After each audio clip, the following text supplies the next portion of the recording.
A total stranger sat down across from me at the diner, said, "Be my fiancé for 20 minutes.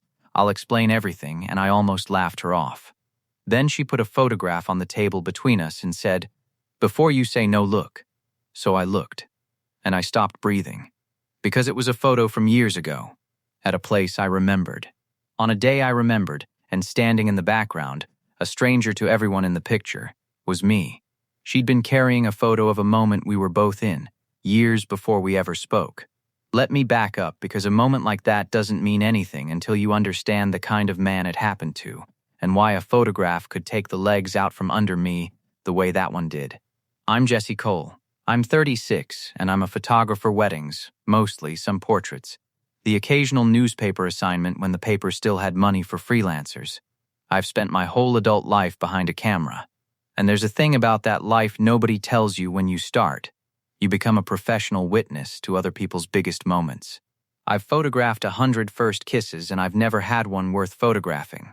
I've caught the exact half-second a father sees his daughter in her wedding dress, and I've stood behind the lens and felt the whole room's throat tighten, and then I've packed up my gear and driven home alone to an apartment where nothing much ever happens. That's the joke of my life, and I stopped finding it funny a while ago. I'm the guy who captures the moment. I'm never the guy in it. I live in a mid-sized town in Ohio, and I have a diner I go to, Sal's, an old chrome and vinyl place 2 blocks from my apartment, the kind with a laminated menu that hasn't changed in 20 years, and coffee that's honest if nothing else. I go most days. Same booth, the one in the back corner by the window, because a photographer likes to sit where he can see the whole room. I'd eaten 1,000 lunches in that booth, alone, usually editing photos on a laptop or just watching people, and I'd have told you nothing in my life was ever going to change in that booth. It was a place things stayed the same. Before I tell you what she said, I have to tell you what kind of man she said it to, a man who had over the years quietly given up. Not dramatically. I wasn't miserable. I was just resigned. I'd had a couple of relationships that didn't take. And somewhere in my early 30s I'd made peace, or told myself I had, with the idea that big love, the kind I spent every Saturday photographing, was a thing that happened to other people while I stood off to the side and got the light right. I'd stopped expecting my own life to hand me a moment worth keeping. I'd become, without quite noticing, a spectator of my own existence. So, that Tuesday, it was an ordinary day. I was in my booth with a patty melt and a cold coffee, and my laptop open, editing a wedding from the weekend, somebody else's first kiss. Naturally, the diner was maybe half full, and I noticed, vaguely, a family come in and take a big table across the room, an older woman, a couple of others, and a younger woman in a blue dress who looked like she'd rather be anywhere else on earth. I didn't think anything of it. People come and go in a diner. I went back to somebody else's happiest day. And then the woman in the blue dress got up from that table, walked straight across the diner, and slid into my booth like she had a reservation. I looked up, startled. Up close she was. I registered it even in my confusion. Striking, dark hair, quick dark eyes. A face that was doing several nervous things at once while trying to look calm. And she leaned across my table and said, low and fast, "I'm so sorry, I know exactly how this sounds. Be my fiancé for 20 minutes. Just play along, I'll explain, I just need please. 20 minutes. I'm not a spontaneous man. I measure light for a living. I set things up carefully. I don't do anything fast." So my first instinct was to tell this stranger, kindly, that she had the wrong booth and the wrong man. I actually got as far as opening my mouth. "Before you say no," she said, quick, reading my face, "look at this." And she reached into her bag and pulled out a photograph, an actual printed photo, creased soft at the corners the way a picture gets when it's been carried around for years, and she set it on the table between the salt and pepper shakers and turned it to face me. "Just look. Please. Then decide." So I looked, and the whole diner went quiet and far away, and every hair on my arms stood up. It was an old photo, years old. You could tell from the quality, from the clothes, from the particular faded warmth of a picture taken a decade or more back. It showed a group of people, young, laughing, at what I recognized instantly as the Miller County Fair. I knew the Ferris wheel behind them. I knew the light. I'd been to that fair a dozen times growing up, and the people in the foreground were strangers to me, a cluster of friends mugging for the camera. But my eye didn't stay on them. My eye went, the way a photographer's eye always goes, to the background, to the edge of the frame, to the accidental stuff the strangers caught passing through. And there, in the background of that photograph, off to the side, blurred slightly, mid-stride with a corn dog in one hand and a camera around my neck, not looking at the lens, not part of the group, a stranger to every single person in that picture was me. Younger, years younger, but unmistakably, impossibly me. I picked the photo up with a hand that wasn't steady. I couldn't finish. I looked closer. There was no question. The camera around my neck was my first camera, the one I'd saved up for at 19. The jacket was a jacket I'd worn to death that year. It was me at the Miller County Fair, years ago, caught in the background of a photograph taken by or of a group of people I had never met, on a day I had no memory of, 3 feet from a moment I didn't know I was part of. How I looked up at her, and she was watching my face with an expression I couldn't read, something between terror and hope. How do you have this? That's me. In the background. I don't understand. I don't know any of these people. When was this taken? How do you have a photo with me in it from years ago? I never met you. I'd remember. How is this 20 minutes? She said gently, and her eyes flicked, just for a second, to the family table across the room, where the older woman was watching us with open, delighted curiosity. I promise I will explain every bit of it, but my mother is about to come over here, and if you could just be the fiancé I told her I have, for 20 minutes, I will tell you the whole story. And it's a good story, I swear, it's not a scary one. Please, and here's the thing, a sensible man, a man with any self-preservation, hands the photo back and finishes his patty melt. But I was holding a photograph of myself from years ago that a total stranger had been carrying around creased soft in her bag, and there was not a force on this earth that could have made me get up from that booth before I understood how. So I said, okay, 20 minutes. But then you tell me everything. The relief that went through her was total. Thank you, she breathed. Thank you. I'm Nora, by the way. Nora Bennett. You're Jessie. You don't already know that? She hesitated. I do, actually. I'll explain that too. And right then the older woman was there, beaming down at us. Well, she said, are you going to introduce me, Nora, or just leave your poor mother standing here? Mom, this is Jessie, Nora said. And her hand found mine on the table and squeezed a fiancé's easy squeeze. For the performance, except her fingers were cold and gripping like a lifeline. Jessie, my mother Diane. I shook Diane's hand and said it was good to finally meet her, and I don't know where the finally came from, but it landed right. And Diane lit up, and for the next few minutes I was a man's fiancé.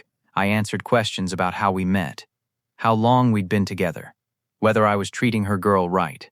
And I played along, smooth as I could, while my mind was doing cartwheels around the photograph face down under my hand. Because a stranger had a picture of me from years before we met, and I needed to know why more than I'd needed to know anything in a long time. Diane, satisfied, patted Nora's cheek and floated back to her table.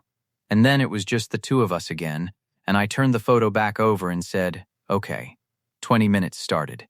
Explain. And Nora Bennett told me the strangest, most wonderful thing anyone's ever told me across a diner table. That photo, she said, was taken at the Miller County Fair 11 years ago. I'm not in it either. My best friend Kayla took it. That's her group of friends. I was standing next to Kayla holding her funnel cake when she snapped it. I was there, Jessie, that day, 3 feet from where that camera was pointing. She tapped the background of the photo, tapped the blurred figure of 19-year-old me with the corn dog. You walked right past us. I didn't notice you. Why would I? You were just a guy at a fair. Kayla took the picture, we went on with our day, and that was that. Okay, I said slowly. So how I found the photo years later, she said. Kayla died 4 years ago. Car accident. Her voice caught and she steadied it, and I was going through her things helping her mom, and I found a box of old prints, and this one was in it. And I kept it because Kayla looked so happy in it and I wanted something with her laughing in it. I put it in a frame. It sat on my shelf for a year. She took a breath. And then one day I was actually looking at it, really looking. The way you do sometimes with a photo you've had up so long you stopped seeing it, and I noticed the guy in the background. And I thought, that's a nice-looking stranger, frozen forever in the corner of my dead best friend's photo. And I didn't think anything more of it. She turned the photo a little, looked at it, looked at me. And then, Jesse, I started seeing you. In real life. The diner hummed. I didn't say anything. Not in a way that should scare you, she said quickly.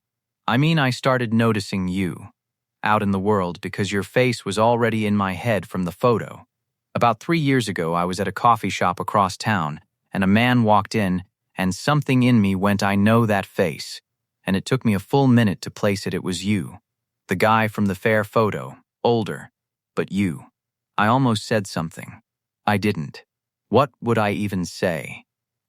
You're in the background of my dead friend's picture? So I let it go. She shook her head. But then it kept happening. A year later, I was at a wedding. I do floral arrangements. I was delivering flowers, and the photographer at that wedding was you. I saw you across the room with your camera, and my heart just about stopped. Because there you were again, the fair man, and this time you were working 3 tables away from me, and I still didn't say anything. Because I'm a coward, Jesse. And because by then it had started to feel like too much. Like a thing I couldn't explain without sounding insane. You were at the Hendricks wedding, I said. I remembered the flowers. I didn't remember her. Of course I didn't. I was behind the camera. I was at the Hendricks wedding. And the farmer's market last spring you were 2 stalls down from me. And a bookstore once. Jesse, I have almost run into you over and over for 3 years, and every single time I've frozen. Because how do you walk up to a stranger and say, I think the universe keeps trying to introduce us, and also you're in a photograph I own from 11 years ago? She laughed, a little wild, a little wet. You can't. There's no version of that where you don't sound like you belong in a padded room. I sat there holding a photograph of myself from 11 years ago, and the whole thing turned over in my chest, and I understood I was not a spectator of my own life right now. I was, for the first time in longer than I could remember, dead center in the middle of a moment. So today, I said, this isn't a coincidence either. You didn't wander into Sal's and happen to sit down at my booth. She had the grace to look guilty. No, she admitted. My mother's been on me for a year to settle down. She does this thing where she invites me to lunch and it turns into an interrogation about why I'm still single. And last month I got so tired of it I told her I'd met someone. A fiancé, which was a lie. And today was the lunch where I was supposed to produce evidence of my wonderful relationship, and I'd been dreading it for weeks, trying to figure out how I was going to walk it back. She swallowed. And I walked into Sal's behind my mother, and I looked across the room, and there you were. In the back booth. The fair man. The photograph. Sitting there like the universe had set the table. Her eyes were bright, and I thought I have frozen every single time for 3 years. Every time. And I am so tired of freezing. So this time, instead of running, I grabbed the most insane excuse I've ever grabbed in my life. And I walked over here, and I asked a stranger to be my fiancé for 20 minutes. Because it was the only door I could find to walk through. And because if I didn't do it today, with you sitting right there, I was going to spend the rest of my life almost meeting you. I looked down at the photo. At 19-year-old me, mid-stride, corn dog in hand, 3 feet from a girl I'd never noticed holding a funnel cake next to a friend who'd take a picture that would sit in a box until she died, and then land on a shelf, and then, years later, reach across a whole decade and put that girl in my booth. We were 3 feet apart, I said. 11 years ago. 3 feet apart, she said. And 100 more times since, probably, that neither of us caught. And here's the thing that undid me. The thing I have to tell you because it's the whole reason this landed the way it did. I have spent my entire life on the outside of the frame, behind the camera, watching other people's moments.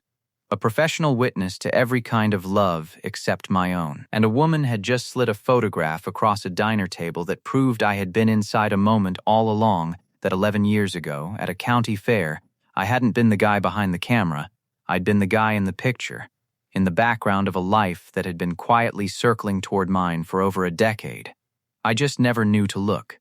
The photographer for once was in the shot. "Nora," I said, and my voice wasn't working right. "I've spent my whole life taking pictures of other people's lives because I didn't think I had one of my own worth photographing. I stand behind the camera at 100 weddings a year, and I've never made my peace, a long time ago, with being the guy on the outside of the moment." I tapped the photo, tapped my own younger face.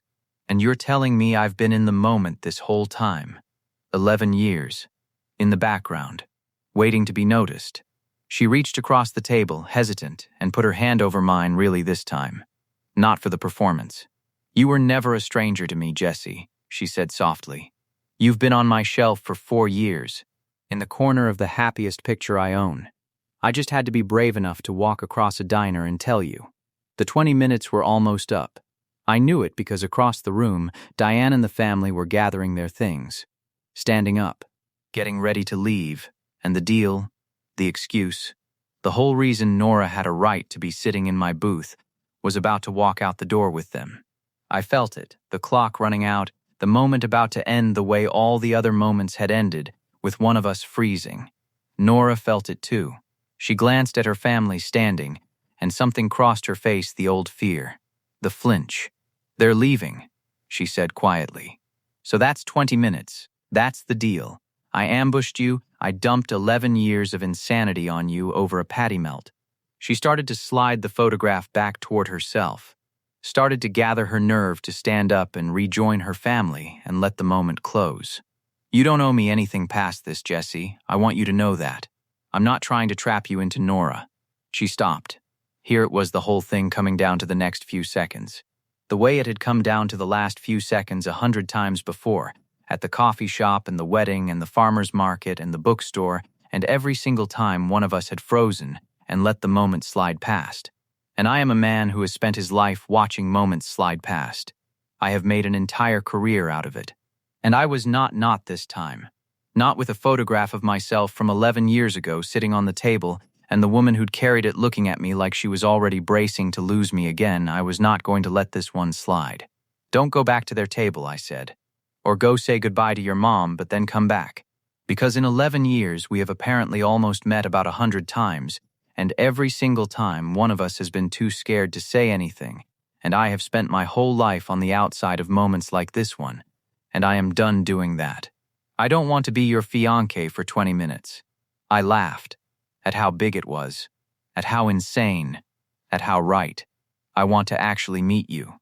For real. Past the 20 minutes. Past today. I want to be in the picture, Nora. For once in my life, I want to be the guy in the picture. And it turns out I already am. I just had to be brave enough to stay in the frame."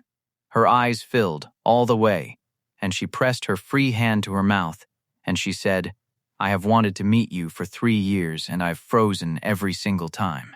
"Then don't freeze now," I said. "I won't if you won't." She went and hugged her mother goodbye. I watched Diane whisper something that made Nora laugh and blush, and then, instead of leaving with her family, Nora Bennett came back and slid into my booth a second time, and this time there was no photograph and no excuse and no 20-minute clock. Just two people who'd been almost meeting for 11 years. Finally, deliberately, meeting. We didn't fix a lifetime in one lunch. I want to be honest about that, because the version where a photograph heals everything is a lie, and there's too much real in this to cheapen it. I had a lifetime of being a spectator to unlearn, of standing on the outside, of not expecting to be in the moment. And she had her own things, grief for Kayla, the friend whose photograph had reached across a decade to hand us to each other, a fear of looking foolish that had frozen her 100 times. That didn't dissolve over a patty melt. It took time. It's still, some days, taking time. But we did the work, because we'd both spent years learning exactly what freezing costs. We started slow. We had actual first dates, in the actual order, like people who hadn't already been circling each other for 11 years, which was surreal and wonderful. Because in a way we'd known each other far longer than we'd known each other's names.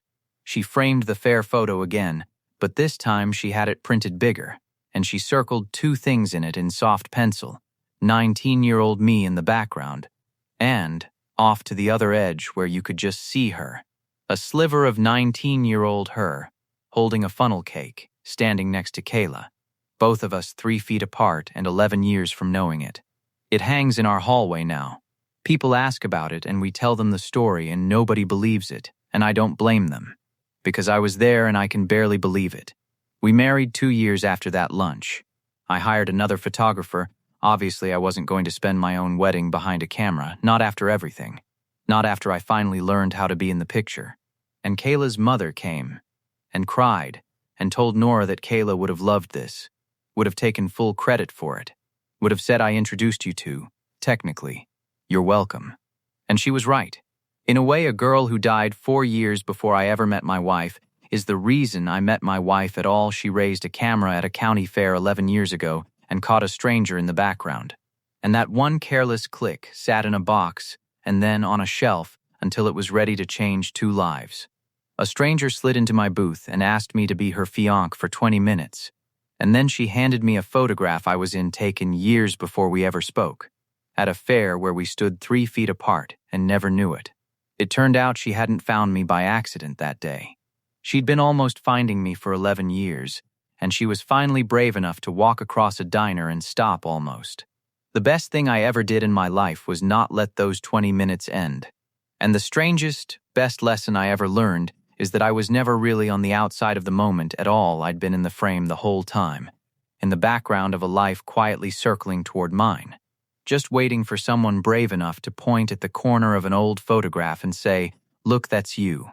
That was always going to be you.